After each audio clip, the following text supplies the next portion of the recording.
Welcome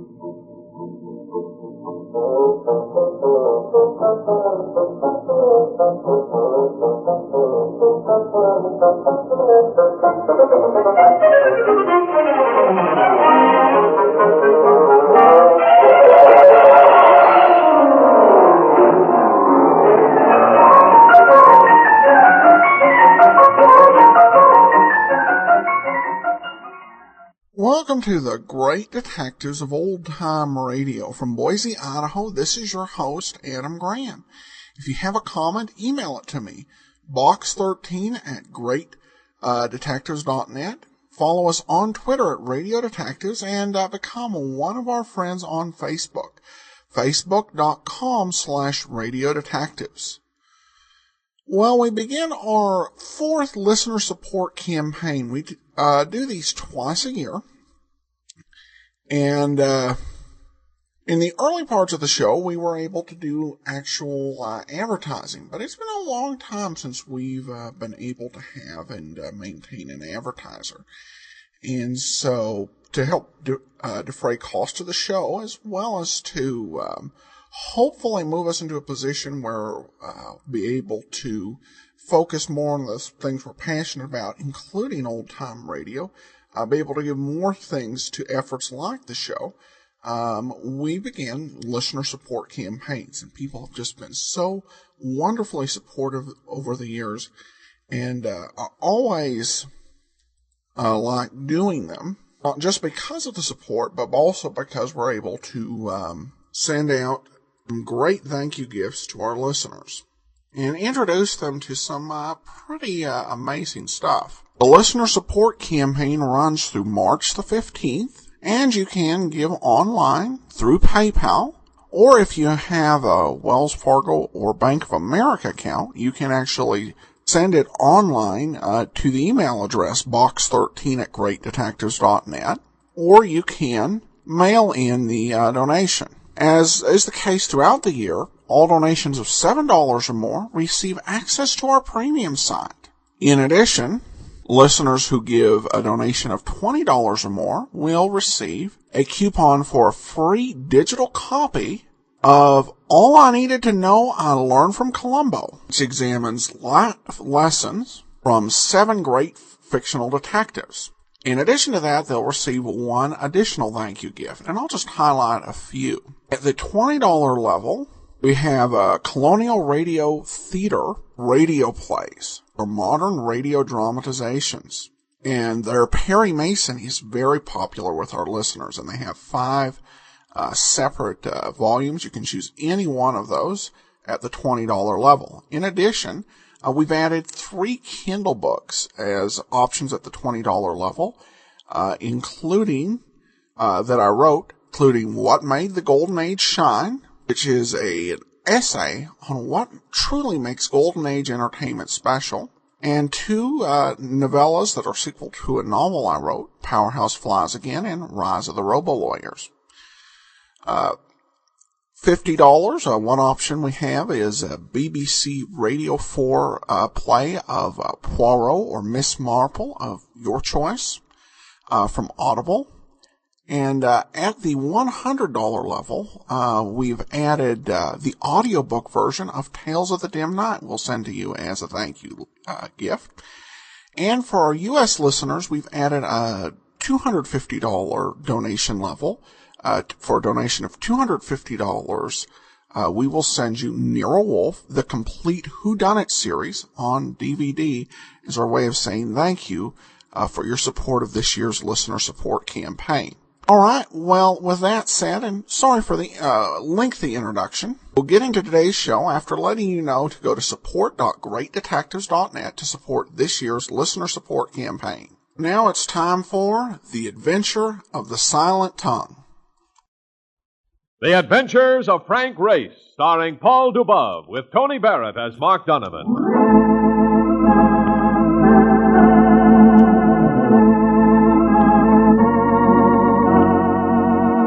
The war changed many things, the face of the earth and the people on it. Before the war, Frank Race worked as an attorney, but he traded his law books for the cloak and dagger of the OSS. And when it was over, his former life was over, too.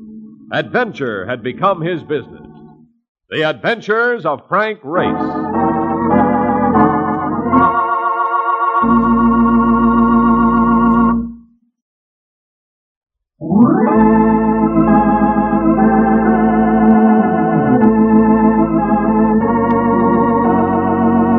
And now we join Frank Race for The Adventure of the Silent Tongue. There's a single row of cells in every state penitentiary where there is never any laughter.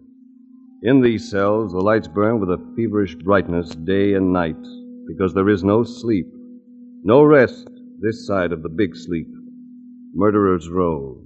This is the death house. The grimness of the place is hard to describe. It even gave Mark Donovan the creeps as we walked along behind the silent guard. Ooh. You know, Race, a guy must be nuts to wind up in this place. Here they hold a wake for you before you're even dead. I guess a man must be pretty sick mentally before he can commit murder, even if he is legally sane. Hey, tell me something. How come they're letting you see this Monty Quinn? Ain't they going to fry him tomorrow night? Yes. I'm in the nature of a last request. Apparently Quinn has no family and no friends who would risk a visit. No, but he still has the $2 million from that Ahmed Khan sticker. That lot of good it'll do him now. He's kept it well hidden, though. The police haven't found a trace. Neither's the insurance company. They send you to pump the guy before he goes? No, Marcus. Marty Quinn sent for me himself. He knows I've been on the case. Hey. He'll turn a pretty penny if he tells you where the loot is, huh? No. If he was going to talk, he'd have talked before this. I'm afraid he has something else on his mind. There we are. Your friend will have to wait out here, Mr. Race. Grab a seat on the bench, Mark. Yeah, sure. I'll have to frisk you, Mr. Race. Prison regulations. Certainly. I'm not armed. All right. Come on.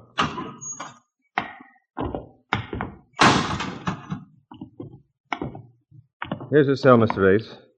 The warden said you can have 3 minutes. You're not to touch the prisoner, and nothing is to pass between you. I understand. Hello, Race. Excuse the looks of the place. I didn't want to waste money decorating on such a short lease. Marty Quinn. He didn't look like a murderer. He looked like an egotistical ham actor unless you knew about his record with a submachine gun. Even now there was a touch of cockiness about him, as though he had an unseen trigger within reach.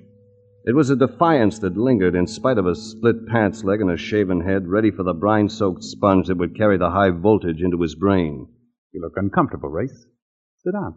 Time is short, Marty. Better get to the point.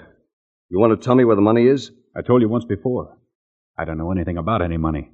I hope you didn't call me here to tell me that you didn't shoot the armored car guards. It's a little late for that. No, I killed him all right. I'm not expecting to get off. I asked you to come up because I like you. I think you're a guy I can trust. Can I? That depends on what you want. If it's a legitimate request, the answer is yes. All right. Monty Quinn ain't my real name. I'll begin there. This might surprise you. I used to be on the square. Had a business once. A grocery store in Cold Springs on the Hudson. Go ahead. Got a mother and 2 daughters still living. Girls are grown up now. They ain't seen me or heard from me since they were kids. They don't know nothing about me. Fortunately for them. I'm glad you said that, because I want to keep it that way. They're innocent. They don't have to be hurt, do they? I hope not. Well, since they've grown up, they try to find out about their old man. Hired detectives, things like that. I guess it's natural. But I want it to stop. Before somebody turns up the truth. You catch. And you can stop it for me if you will, before they get hurt. How? I got a safety deposit box at the Hawthorne Fidelity Trust. Now, let your eyes light up. There's no dough in it. Pardon me for hoping. I want my kids to think I'm dead, Race. I will be, so that won't be a lie. But I want them to think that I died in South America, someplace on an engineering job, say. Can you understand that? I can almost sympathize. Maybe you think a guy like me couldn't love nobody. But I did. My old lady and the kid. There's something in that box that'll convince the old lady I sent you. You'll believe the story. What is it you want me to take to them? Just a pair of baby shoes, Race. I had them covered with bronze. Both of the girls wore them before they could walk. It was the only thing I took to Remember them. That's all that's in the safety deposit box? Yeah. Somebody else got that hold-up dough, I told you. If I had it, wouldn't I want my kids to get it? Not that they'd touch any of that kind of money. They were raised right. How do I get into the box, and where do I take the shoes? I signed a release that'll get you the box open for you. The warden is holding it with the key. My real name was Marty Parsons. My old lady is Ella Parsons. And the girls are Ruth and Carolyn. They're still in Cold Springs. This is the last favor I'm ever going to get to ask anybody, Race. The last and the biggest. Will you do it? Yes. Yes, Marty. I'll do it.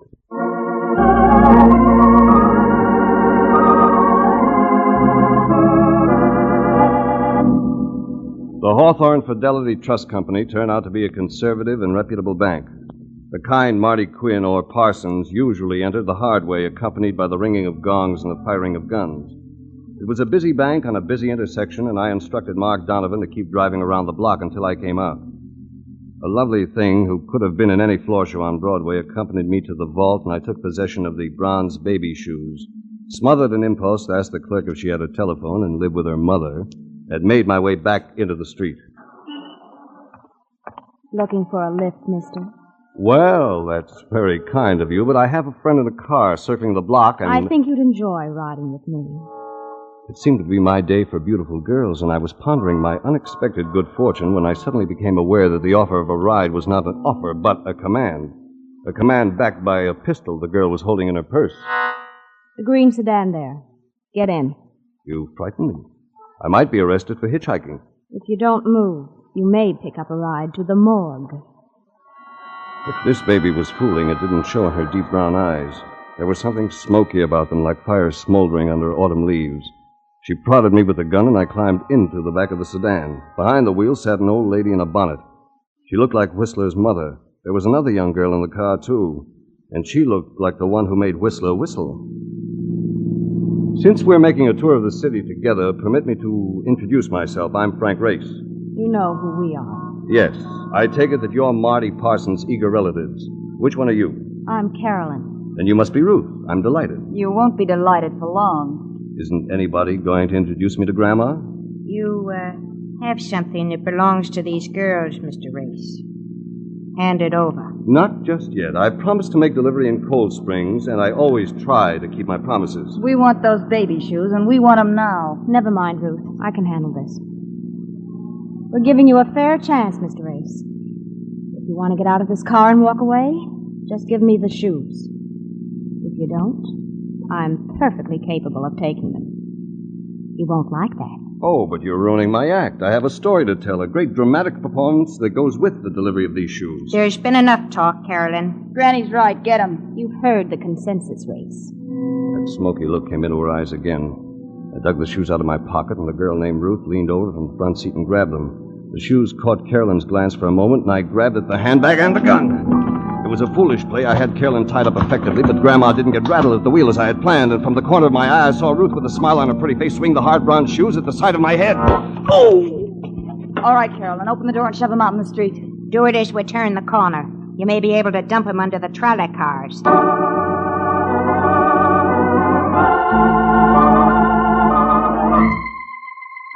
I came out of a pink and green world all my own and returned to Earth with a severe headache. Whoever coined the line about the patter of baby feet never got that patter across the side of his skull from a grown-up baby with bronze shoes. My curbside siesta had tied up traffic and horns were blowing, but they couldn't drown out the angelic voice of Mark Donovan. Come on, Race. Get with it. Come to. Come on, pal. Come on, wait. Oh, Marcus. What's that on the side of my head? It looks like a built-in golf ball. Oh. A red one. Where were you when I came out of the bank? Where was I, he says. I was waiting for the light so I could turn the corner, but you come out and get the glad item, some dame, and right under me very eyes you leave me flat and pile in a car with her. Oh, it all comes back to me now. She introduced me to her grandmother. Lucky I followed you when you drove away. But, no wonder the dame slugged you. Trying to neck with her right in the same car with her grandmother. Marcus, that isn't quite why I got slugged. We weren't necking. Oh, don't give me that. I was right behind you. I saw through the rear window. All of a sudden, you reached out and you put your arms around the dame. Please give me credit for a little more subtlety, Mark. It so happened the lady had a gun pointed at my midriff. Oh, please. A midriff is something that they no longer put in the middle of ladies' bathing suits. Now, look, you better get up and let the city go about its business. Come on. Come on. Help me to the car, will you? I'm Yeah. still a little groggy. Okay, hold Better on. drive me down to police headquarters. Yeah. I'll bet you've got a pip of a story to tell them. Yes, and a pip of a story to tell the insurance company. I'm afraid I just let $2 million slip through my fingers.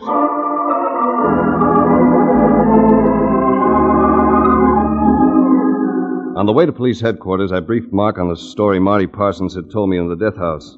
The actions of Carolyn and Ruth and Grandma had taken it out of the confidential stage. I brought him up to date on all that had transpired up to the point I had blacked out. Oh, brother. He really fed you a line, didn't he? Yes, but he also cleared up a point. He was lying about somebody else getting away with the money. He got it all right. And now the dames have their mitts on it, huh? I'm afraid that's it. Yeah, but Race, a pair of baby shoes. You couldn't stuff $2 million in them, unless it was $1 million bills.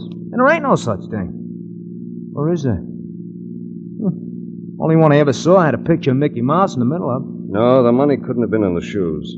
As a matter of fact, I felt inside of them they were empty. But they tie in someplace. I wish I knew where. Maybe the cops can help at that.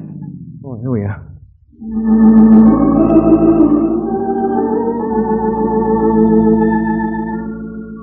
Inspector Liebus, one of the finest cops in the country, was my favorite contact at police headquarters.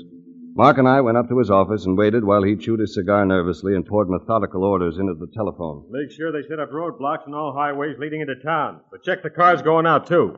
Get all the available men back on duty right away. I want to double the watch in all rail terminals and bus stations and triple it in the airline. Get Summers and Drake over here right away with a car. I want them with me. Hello, Race. Donovan. Hi, How are you? You seem pretty busy, Ed. Plenty busy. Do us both a favor, Race, and get out of here so I can make believe I didn't see you. You should be glad to see me. I think I have a lead for you that may turn up the money Marty Quinn or Parsons picked up on that armored car stick-up. You'd better have a lead, Frank, and it better be a good one. It's fresh, very fresh. I saw Marty in the death house last night. Yeah, I know you did. That's why I want you to get out of here before I'm forced to pick you up. The order should come through from the commissioner any minute. Pick me up, Ed? Why? Because you were the last man from outside the prison to see Marty Race. You were admitted to death row last night. And just an hour ago, a few hours before the time scheduled for his execution, Marty turned up in the cell block with a machine gun in his hand. He's on the loose, Race. He killed 4 guards and escaped.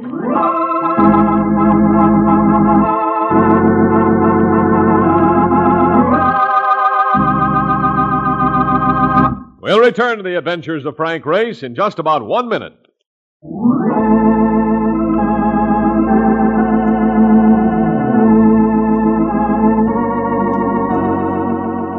And now, back to the adventures of Frank Race.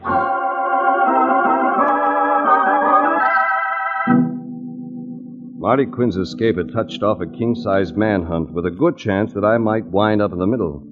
Just as he finished dishing out the information, Inspector Liebus had another phone call, and Mark and I took the ring as a signal to get lost while there was still time.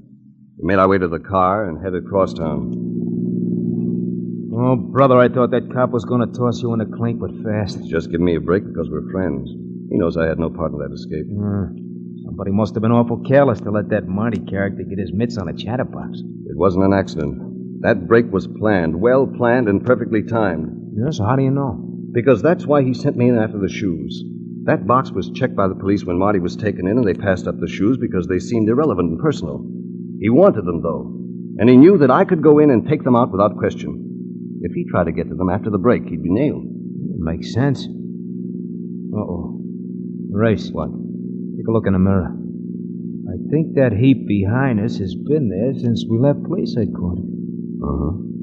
I guess Liebus put a tail on us just to make sure he can pick me up if they force him to do it. No, I don't think so. That ain't the kind of car cops use. Let me try shaking him, huh? All right. Take the next street through the factory district. Yeah, right. Yeah, that does it. We're tagged, all right. There he comes. Slow down and see if he goes past. Yeah, I'll scoot up that ramp between those trucks. He's coming by. The ramp, quick, Mark. Your cheek is bleeding, Mark. Yeah, broken glass. We better duck through this factory before he comes back. Right. Marty's on the loose, and I'm the only one who can identify his women. From now on, Mark, we'll be trying to catch them, and he'll be trying to kill us.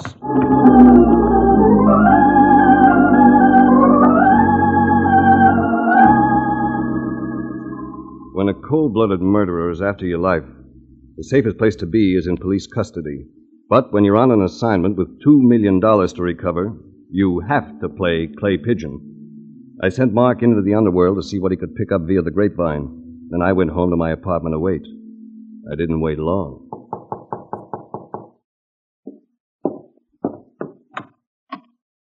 May I come in, Mr. Race? It was Ruth Parsons. And standing there in the dim light of the hallway, very décolleté in taffeta, her beauty took your breath away. I had to keep reminding myself that with this baby, it mightn't be a temporary condition. She might take your breath away for good. I could use a drink. I'll pour, Duchess. Your apartment's in excellent taste, Race. I might have known. Here's your drink. Not that it's what you're really after. I don't blame you for doubting me. But you're wrong. What happened before was a mistake. Nevertheless, you made an impression on my head. But not on your heart. She lifted her head as she said it, and the look in her eyes could have grown palm trees in the living room. She drifted into my arms, and everything took time out. Now, if that didn't make you believe me, maybe these will. The brown shoes. I told you there'd been a mistake. I came to give them back to you. Why? Because the man who sent you after them isn't really my father. He was lying. So are you, baby. You expected to find something in these shoes, but you didn't. What is it? There's no tongue in the right shoe, Race. What happened to it? It was missing from the shoes when I picked them up. If you've got it, you'd better say so. Unless you want to lose your best friend. What do you mean? Carolyn and Granny have Mr. Donovan. Unless I get the tongue to that shoe, he's going to have an accident. If he does, you'll have one too, Ducky. Let go of me. I'll let you go after you leave me to Mark Donovan.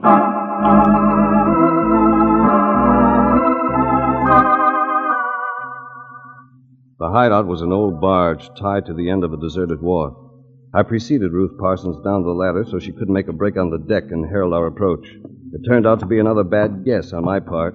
As she came down the ladder, I reached up for her, but she lashed out with her foot and caught me between the eyes. Nice work, Ruth.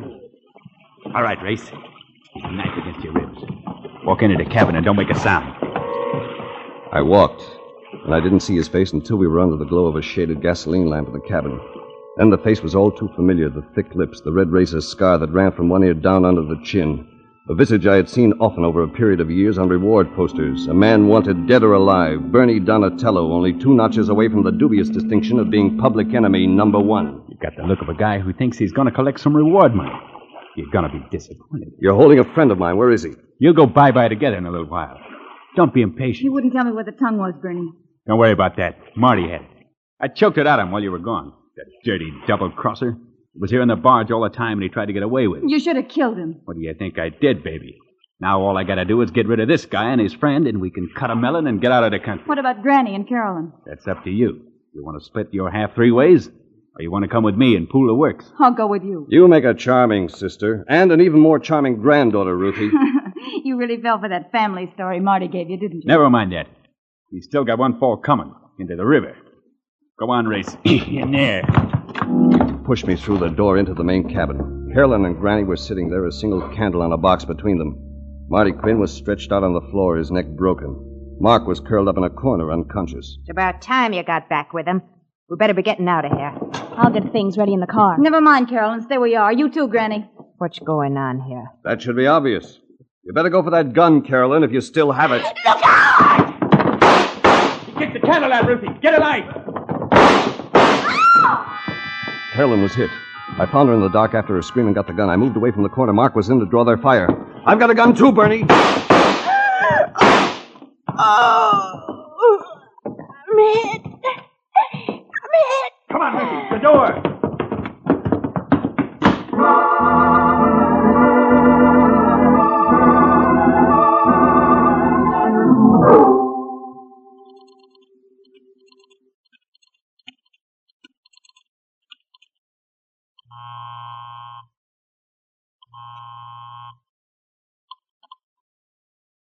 Department, homicide, Inspector Levis. Ed, this is Frank Race. You'd better come in, Frank. I got that order to pick you up. It may not be necessary, Ed. I think I can clear the case. I need a little information. Like what? Was Bernie Donatello ever arrested for rum running in the old Prohibition days? Donatello? Yeah, it was his first rap. Have you seen him? I'm going to dump him right into your lap if your next answer fits. It's about Marty Quinn. Was he ever connected with a counterfeiting ring? We thought so, but we could never make it stick. That's all I wanted to know. Quinn is dead, but I think we can pick up Donatello and the money tonight. Will you play ball with me, Ed? You've never fouled me up yet, Race. I'll play. Good. Order a speedboat, and I'll meet you at the police dock.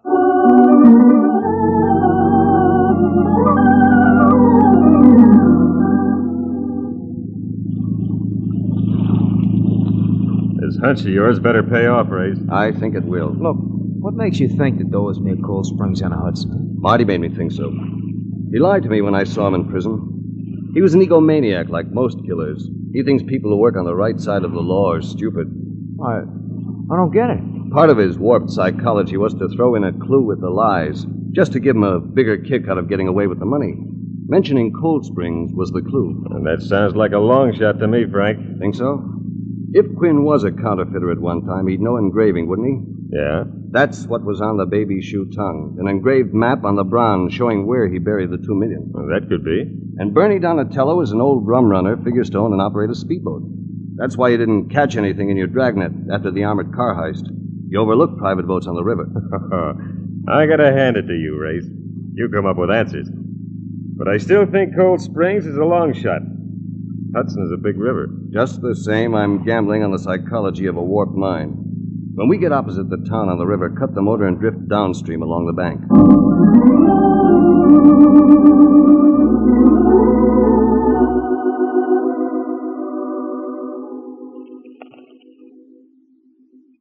Well, 2 a.m., Race, and this is about the 10th time we've drifted downriver. They've got to show sooner or later, Ed. All right. I'll start her up, and we'll go up a mile or so again and make another drift. Hey, wait a minute, wait. Hold on. I hear something.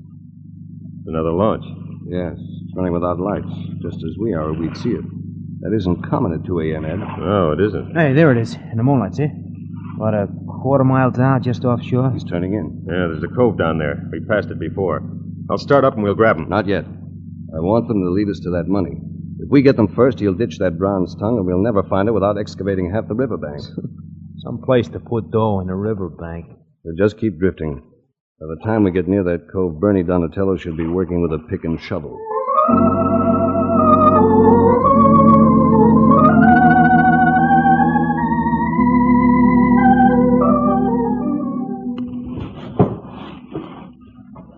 This is good.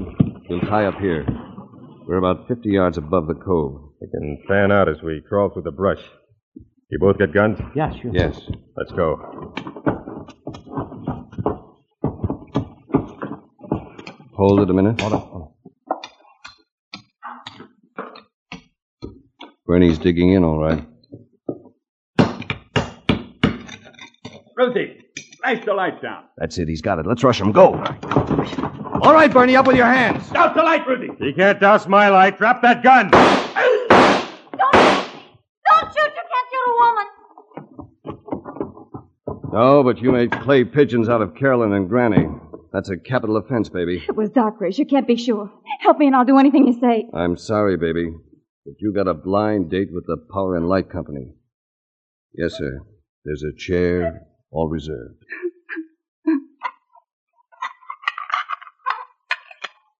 Here's the dough, all right, Race. Good. I'll turn it over to the insurance company. Oh, baby, look at that cabbage. Hey, look, would you guys do me one favor before you lock it up? Oh, what's that? What, Mark? Just let me spread it out on the beach, huh? And once, just once, I want to run through it barefooted. I bet I can run through $2 million faster than anybody in the world.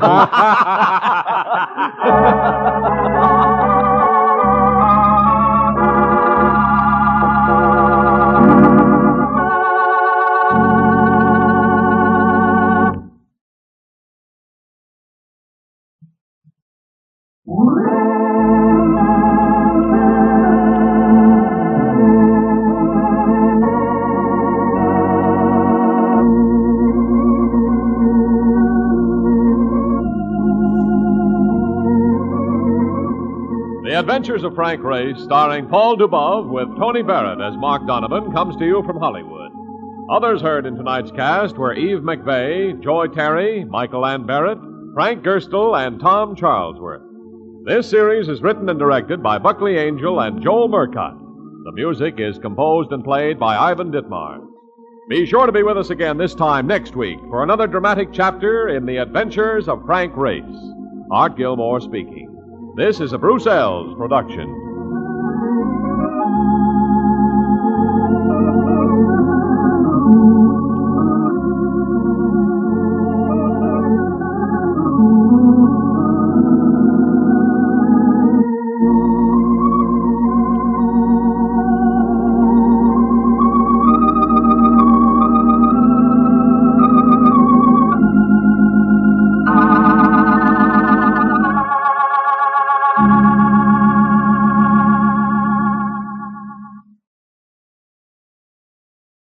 Welcome back. Well, this is one of the more thrilling adventures of Frank Race we have seen in quite a while. A very well-told story. And I love the title of the episode. It's such a clever pun. And poor Frank Race gets roped into the whole thing because he's a good guy. So it's always a tough break to see your hero taking advantage of that. All right, well, now we turn to listener comments and feedback, and we begin with an email from Aaron who said, you took the words right out of my mouth. A couple of weeks ago, you mentioned that Mark Donovan was an especially handy sidekick, and I've been thinking the same way. The show should really be called The Magical Powers of Mark Donovan, because he's always magically appeared at just the right time to save Frank Race from death. He pulls guns from ladies' handbags and walks in at just the right time to throw a punch. We all need a Mark Donovan to follow us around. I agree, Aaron, and I've put in a requisition request for my own personal Mark Donovan.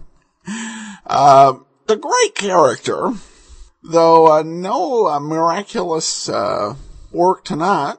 This time, Frank Race had to save him. A hero having to save the sidekick. On this show, that's turnabout. All right, well, that will actually do it for today. We'll be back tomorrow with A Life in Your Hands. And join us back here next Monday for another great adventure with Frank Race. In the meanwhile, send your comments to box13@greatdetectives.net. Follow us on Twitter at Radio Detectives. And become one of our friends on Facebook, facebook.com/Radio Detectives.